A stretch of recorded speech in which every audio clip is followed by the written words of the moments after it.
కీర్తన అయ్యేసరికి తలుపు తెరుచుకున్నటువంటి ఈ రాగం అంత శక్తివంతమైన రాగం.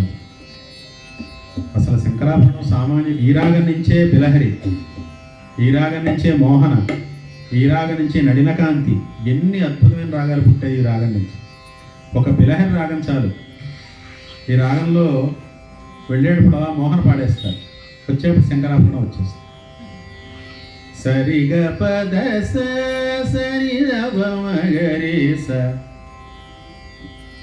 ఆ బిలహరి రాగంలో త్యాగరాజస్వామి వారు శంకరాభరణంలో ఈనందు ప్రయోగం చేసి స్వామివారు తలుపులే తెరిచేశారు. ఈయన త్యాగరాజస్వామి వారైతే మరణించినటువంటి వ్యక్తిని బ్రతికించారు బిలహరి రాగంతో.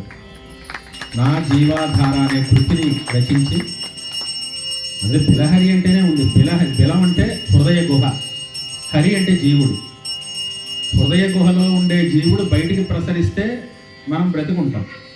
కానీ గుహలోకి వెళ్ళిపోతే, సింహం గుహలోకి వెళ్ళిపోతే ఇంకేవేట చేయదు, అడవిలో తిరగదు. సింహం అడవిలో తిరగడం లాంటిది మనం ఇంద్రియాలతో ఈ ప్రపంచంలో తిరగడం అంటే. హృదయ గుహలోకి వెళ్ళిపోయాడు జీవుడు అంటే మరణించాడు. అలా వెళ్ళిపోయినటువంటి ఆ జీవుణ్ణి, హరిని గుహలోంచి బయటికి లాగే రాగం కాబట్టి దాన్ని బిలహరి అన్నారు. ఆ రాగం చాలా శక్తివంతమైన రాగం, దాన్ని ఆలాపించడం సామాన్యమైన విషయం కాదు. ఇలా రాగాలతోటి రోగాలు తగ్గించవచ్చు, రాగాలతోటి ప్రకృతిలో అద్భుతమైన పరిణామాలు చేయొచ్చు అని మన సంగీత త్రిమూర్తులని నిరూపించారు. ఎవరో ఎక్కడికో మనం వేల సంవత్సరాల వరకు వెళ్ళక్కర్లేదు, 150 సంవత్సరాలు ముందర గడితే చాలు ఈ ముగ్గురు కనిపిస్తారు మనం. అలాగే శ్యామశాస్త్రి గారు చింతామణి అనే రాగంతో అమ్మవారిని ప్రసన్నం చేసేస్తున్నారు. ఇంకా ఒకటి కాదు, ఈ రాగం, ఈ సంగీతం అంటే అదొక ఆయుధం, అదొక అద్భుతమైనటువంటి అమృతం, అదొక అద్భుతమైనటువంటి మహాత్మ్యం, శక్తి. మనం దాన్ని జాగ్రత్తగా పాడాలి. సంగీతం పాడేటప్పుడు ఇలా చూస్తూ ఉంటారు, బాబోయ్ లయ తప్పుతున్నాడేమో ఈయన, శృతులు తప్పేస్తున్నాయేమో ఈయన, బాబు జాగ్రత్తగా మా మార్గాల్లో నడవండి. 2 గట్ల మధ్యన గోదావరిలాగా ప్రవహిస్తాం మేమైతే. ఈ 2 గట్లు, లయో గట్టు, శృతో గట్టు, ఈ 2 గట్ల మధ్యన గోదావరి ప్రవహించాలి. ఒళ్ళు దగ్గర పెట్టుకుని పాడాలి. అంతకీ ఎంత ఒళ్ళు దగ్గర పెట్టుకున్నా ఎక్కడో అక్కడ మనస్సు బయటికి లాగుతూ ఉంటుంది. ఒరే నాయన, నీ మైమరపు తర్వాత నీ ధ్యానాలు మైమరపులు ఇక్కడ మమ్మల్ని పక్కన పెట్టుకుని ధ్యానాలు చేయకంటారు వీళ్ళైతే. ఇది కచేరీలు చేసేప్పుడు మైమరిచిపోయి ధ్యానాలు చేసామనుకోండి, తాళం ఇలా ఆగిపోతూ ఉంటుంది, మనిషి ఆగిపోతుంది. అది ఆగనివ్వరు వీళ్ళు, కొడుతూ ఉంటారు, లే లే లే అని తట్టి లేపుతూ ఉంటారు. అలాగా చక్కటి సంగీతం నడుస్తుంది ఎప్పుడు మనం శుద్ధంగా పాడాలి. అందువల్లే త్యాగరాజస్వామి వారు అంటారు, ఇష్టం వచ్చినట్టుగా పాడకండి అయ్యా, మీ ఇష్టం వచ్చినట్టు స్వరాలు మార్చేసి అపశృతులు పాడేసి కర్ణకఠోరంగా పాడకండి బాబు, శిక్షణ పొందండి. నిగమ శిరోర్థము కలిగిన నిజవాక్కులతో స్వరశుద్ధముతో రామా సొగసుగా జగూచిను సొగసేయుధీరుడు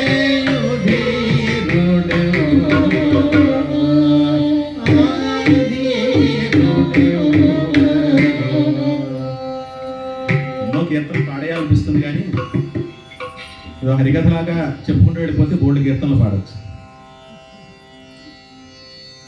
సొగసుగా మృదంగ తాళము జత కూర్చి నిన్ను సొక్కసేయు ధీరుడెవరు, అది ఛాలెంజ్ అన్నమాట. భగవంతుడితో త్యాగరాజస్వామి వారు ఛాలెంజ్ చేశారు.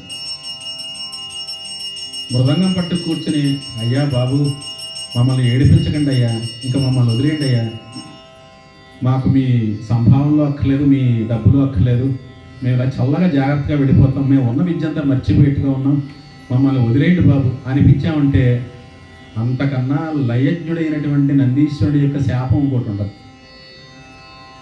ఎప్పుడూ మృదంగాన్ని బాధ పెట్టకూడదు. మృదంగం ఎప్పుడు బాధపడుతుంది అంటే లయ తప్పి మనం ఇష్టం వచ్చినట్టు స్వేచ్ఛా విహారాలు చేసి, పర్వాలేదు వాయించుకోండి మా పాట మాదే అని కడుపు మూసుకుని పాడేసామనుకోండి, ఛీ ఏమిట్రా ఈ పాటలు ఈ సంగీతం అని భగవంతుడు తిట్టుకుంటాడు, మృదంగాలు తిట్టుకుంటాయి, మృదంగాలు పట్టుకున్నవాడు తిట్టుకుంటాడు. అందుకే చాలామంది వీళ్ళు ఏమంటారంటే మేము అందరికీ వాయించమండి. పాపం ఇద్దరు అమాయకులు ఇక్కడ కూర్చున్నారు, పాపం వాయించేస్తున్నారు రోజు. పాపం నిజంగా వాళ్ళు అమాయకులే. వాళ్ళు ఉన్నారా ఇవాళ? చాలా అమాయకులండి. వాళ్ళకి మాయ తెలియదు. మీరు ఎలా వాయించినా ఏదో పడతాంలే, మా పాట మేము పడతాం. అది ఎంత దారుణమైన విషయం. నేర్చుకోండి అయ్యా, సంగీతం నేర్చుకోండి అయ్యా, శృతిలయల గురించి తెలుసుకోండి అయ్యా, రాగతాళాల గురించి తెలుసుకోండి అయ్యా, రసమయంగా పాడండి అయ్యా, రసజ్ఞతతో జీవించండి అయ్యా. భర్తృహరి ఓ మాట అంటారు, సాహిత్య సంగీత కళావిహీన సాక్షాత్ పశు పుచ్చ విషాణహీన. సాహిత్య సంగీతముల యొక్క కళల్లో రసం తెలియనివాడు తోక కొమ్ములు లేనటువంటి పశువు. నేనన్నమాట కాదు, భర్తృహరి అన్నారన్నమాట. సాహిత్య సంగీత కళా విహీన సాక్షాత్ పశు పుచ్చ విషాణహీన. పుచ్చం అంటే తోక, విషాణం అంటే కొమ్ము. ఈ రెండూ లేని పశువు ఉంటవాడు. అరే పశువును కూడా మీరు అలా అనకండి అయ్యా, అది గడ్డి అయినా తిని బతుకుతాం. మీరు ఆ గడ్డి కూడా తినలేకపోతున్నారు కదా. రుణం నఖాదన్నపి జీవమాన. మీరు గడ్డి కూడా తినలేకపోతున్నారు, అవి గడ్డైనా తినగలుగుతున్నాయి. వాటిని ఇబ్బంది పెట్టకండి. అవి ఇంకా అదృష్టవంతులు, అవి గడ్డైనా తిని బ్రతుకుతున్నాయి కాబట్టి మీరు ఆ గడ్డి తినలేకపోతున్నారు, ఈ సంగీతం వెళ్ళలేకపోతున్నారు, సంగీతం నేర్చుకోలేకపోతున్నారు. మన ఆంధ్రదేశం ఎందుకు ఇలా తయారైంది? మేము సంగీతం అంటే చెవి కోసుకుంటా ఉంటారు.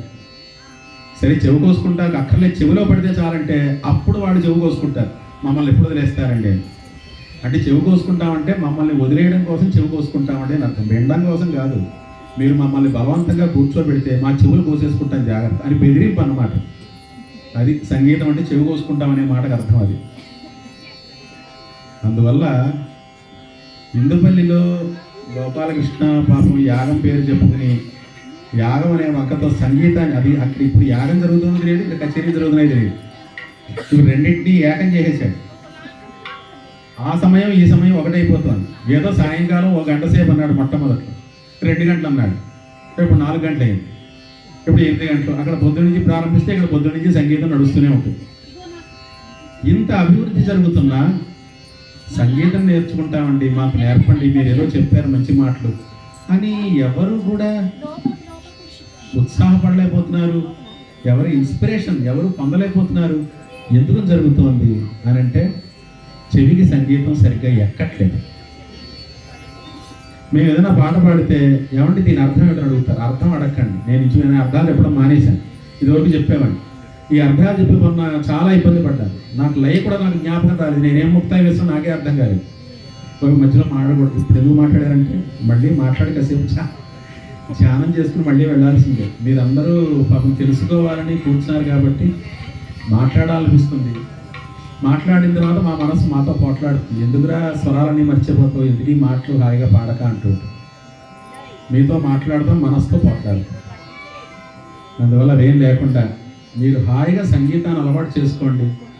మీ ఇళ్లల్లో పుట్టినరోజులైనా పెళ్లి రోజులైనా లేకపోతే మరొకటైనా హాయిగా ఒక మంచి సంగీత విద్వాంసులు పిలిపించి చక్కగా వీళ్ళు సిద్ధంగా ఉంటారు. దేవాలయం చూడండి ఖాళీగా ఏడుస్తుంది. ఇక్కడ సోమేశ్వరుడు ఉన్నాడు, అక్కడ భీమేశ్వరుడు ఉన్నాడు చెప్తారు. ఏమిటి చెప్తే ఉపయోగం? మంత్రాలు అపస్వరాలు అయిపోయి పాటలు లేకుండా ఏ కీర్తనలు లేకుండా సంగీతం అంతా బజార్లో పడతాం. దేవాలయాల్లో ఉండవలసిన సంగీతం బజార్లో పడ్డం ఏంటండి? మీరందరూ కూడగట్టుకుని దేవాలయాల్లో సంగీతం మాకు కావాలి, నెలకి 2 సార్లైనా సంగీతం మేము వినాలి, మాకు వినిపించండి, మాకు అలవాటు చేయండి. ఈ శంకరాభరణం అంటే ఎవడు తెలియట్లేదు, కరహర ప్రియ అంటే ఎవడు తెలియట్లేదు, రామప్రియ అంటే ఎవడు తెలియట్లేదు, ప్రియా ప్రియా ప్రియా ప్రియా అంటే ఏదో ప్రియ గుర్తొస్తోంది, మాకు అసలు రాగాల్లో ఉన్న ప్రియత్వం మాకేం గోచరించట్లేదు అని మీరు అడగాలి. నేను ప్రతి సంవత్సరం మాట చెప్తూనే